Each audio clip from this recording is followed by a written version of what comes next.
Donc la question qu'il faudrait quand même se poser, c'est qu'est-ce qui se passe? Et c'est ça que les Français se posent, qu'est-ce qu'il se passe?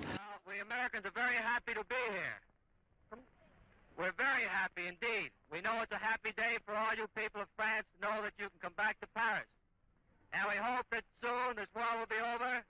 All we Americans will return to our own land and leave Paris to your grand and glorious and great and ever-loving French people.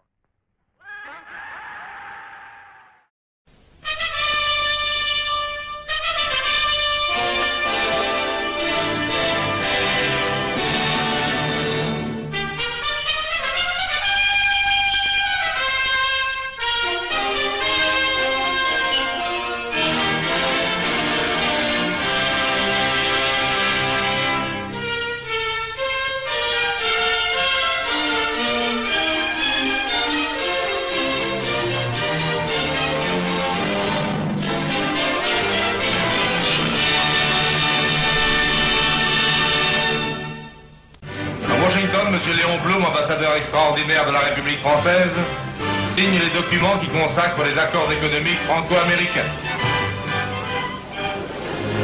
Et quand tout est fini, Monsieur Léon Blum et Monsieur James Burns, ministre américain des Affaires étrangères, se serrent longuement la main. Le marché est conclu. L'Europe ne se fera pas d'un coup, ni dans une construction d'ensemble. Elle se fera par des réalisations concrètes, créant d'abord une solidarité de fait. Depuis ce matin, 1er mai, nous tous, Allemands, Belges, Français, Hollandais, Italiens et Luxembourgeois, devenons Européens.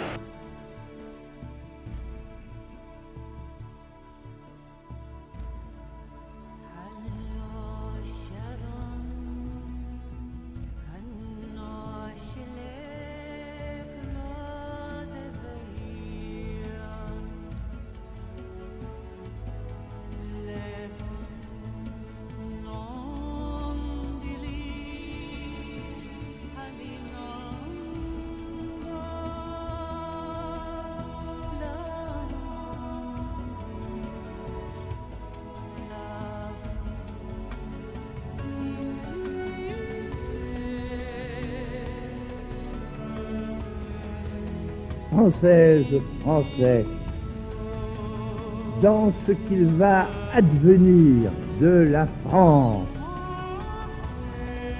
jamais la décision de chacune et de chacun de vous n'aura pesé aussi lourd. Vive la République, vive la France. Nous vivrons, et l'économie française, et les industriels et les commerçants français doivent vivre désormais dans la préoccupation permanente. Il s'agit de se dire qu'ils sont toujours menacés par la concurrence, qu'il faut toujours qu'ils fassent mieux, qu'il faut toujours qu'ils produisent à meilleur compte, qu'ils vendent la meilleure marchandise à meilleur prix, et que c'est ça la loi de la concurrence et la seule raison d'être du libéralisme.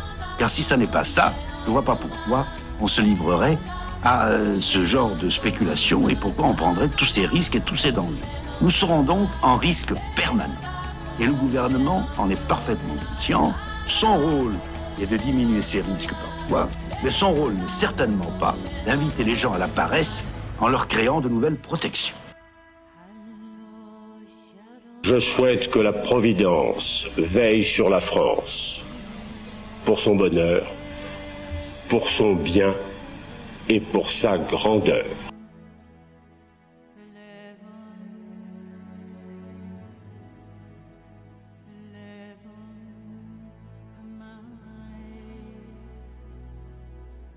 Bienvenue à la cérémonie inaugurale d'Euro Disneyland. Bienvenue dans le royaume enchanté. Bienvenue dans ce qui est le plus beau parc que nous ayons jamais créé. Je suis heureux et très fier de vous accueillir ce matin dans ce qui est maintenant votre royaume enchanté. Merci beaucoup. Thank you, Bob. I'm honored to be here today to celebrate with all of you something not even Walt Disney himself ever imagined. A Disney theme park and resort in Europe. For my family and me, Disney or Disney has returned to Europe. Once upon a time, a master storyteller, Walt Disney, inspired by Europe's best-loved tales, used his own special gifts to share them with the world. He envisioned a magic kingdom where these stories would come to life and called it Disneyland. He envisioned a magic kingdom. Now his dreams return to the lands that inspired it. Euro Disneyland is dedicated to the young and the young at heart, with the hope that it will be a source of joy and inspiration for all the world. Je déclare Euro Disneyland officiellement ouvert. J'ai découvert il y a fort longtemps que la prise de conscience que l'industrie du cinéma serait une industrie stratégique fondamentale dans la fin du siècle date de Roosevelt avant la guerre. Orson Welles m'a raconté qu'en 1945, il a participé à une réunion dans le bureau ovale où le président a dit l'industrie du cinéma en Europe est détruite, au sens physique du mot, c'était bien vrai, et il ne faut pas qu'elle se reconstruise. Et c'est là qu'il a envoyé, on oublie toujours ce détail, le secrétaire d'État des États-Unis, qui s'appelait à l'époque M. Burns, qui a fait le tour des gouvernements européens pour dire, ben voilà, hein, l'Amérique vous a sauvé, l'Amérique va vous sauver, l'Amérique va vous nourrir, ce fut le plan Marshall, et vous allez laisser circuler librement les films. Il peut vous dire que ça paraissait même dérisoire, si c'était seulement ça la contrepartie. Et se sont signés à Paris les fameux accords, fameux, pas très fameux, mais ils sont pourtant, ils mériteraient de l'être, qui s'appellent les accords Blum, qui est à l'époque le président du Conseil, après le départ de Général de Gaulle en 1946, et du secrétaire d'État Burns. Après 14 années passées à l'Élysée, et quelques semaines avant de mourir, François Mitterrand livra son testament politique aux Français. La France ne le sait pas, mais nous sommes en guerre avec l'Amérique. Oui, une guerre permanente, une guerre vitale, une guerre économique, une guerre sans mort apparemment. Oui, ils sont très durs, les Américains. Ils sont voraces, ils veulent un pouvoir sans partage sur le monde.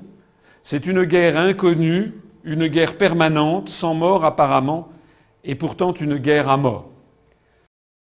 Les 27 pays ont donc signé officiellement le traité de Lisbonne aujourd'hui. Il remplace donc la Constitution repoussée il y a 2 ans et demi par référendum. Mini-traité peut-être, mais grand spectacle ce matin dans le prestigieux monastère de Lisbonne.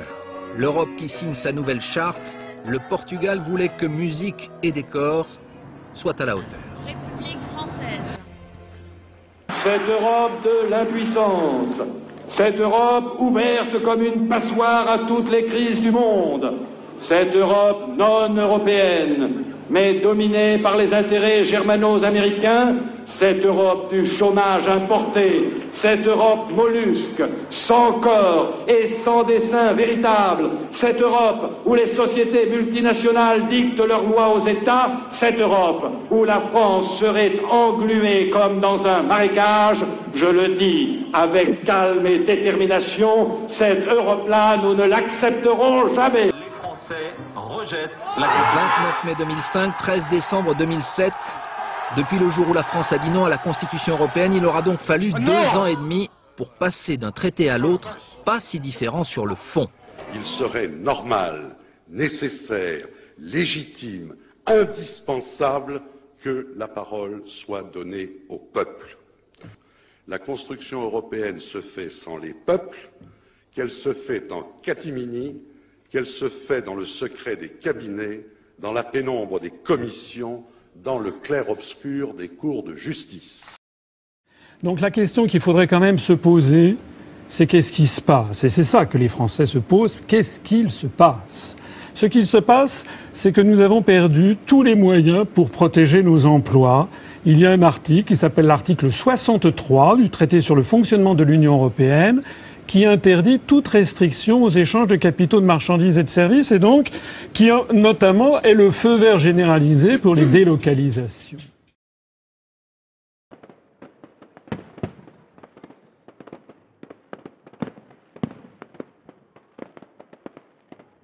L'euro, c'est d'abord le fruit de vos efforts et de vos succès.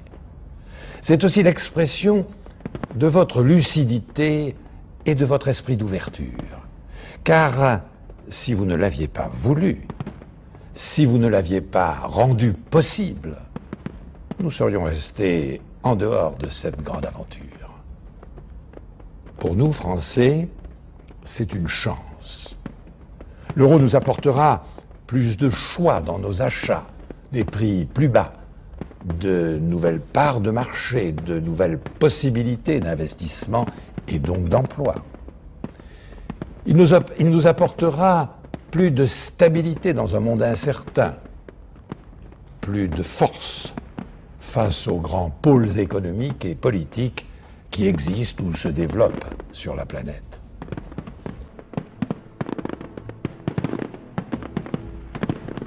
Dans cette bataille qui s'engage, je vais vous dire qui est mon adversaire, mon véritable adversaire. Il n'a pas de nom, pas de visage, pas de parti. Il ne présentera jamais sa candidature. Il ne sera donc pas élu. Et pourtant, il gouverne.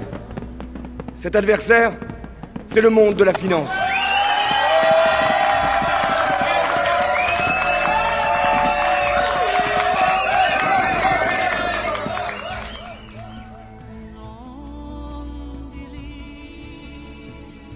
Actuellement, chaque jour, la France perd 4 à 500 emplois. Chaque jour, la France perd une usine. Chaque jour, plus de 1500 Français basculent en dessous du seuil de pauvreté. Voici la situation. Une situation qui est calamiteuse, qui dure maintenant depuis 15 ans. En fait, qui est directement corrélée à l'adoption du traité de Maastricht, de l'euro, de la prétendue mondialisation inévitable, c'est-à-dire de la suppression de tous les contrôles aux échanges de capitaux, de marchandises et de services. Ça en est le détruit direct. Et que font ceux qui sont à l'origine de ça? Ils continuent à plastronner dans les médias. Les Jacques Attali, les Jacques Delors sont en train de nous dire ce qu'il faut faire maintenant, alors que tout ce qu'ils ont dit s'est traduit par une catastrophe.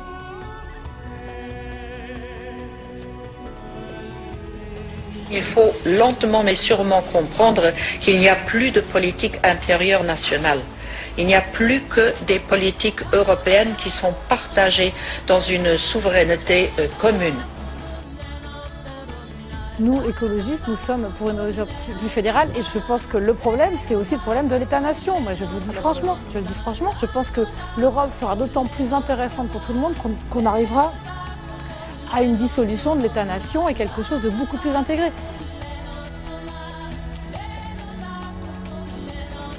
Il y aurait peut-être un fédérateur, mais il ne serait pas européen. Et ce ne serait pas l'Europe intégrée. Ce serait tout autre chose, de beaucoup plus large et de beaucoup plus étendu, avec, je le répète, un fédérateur.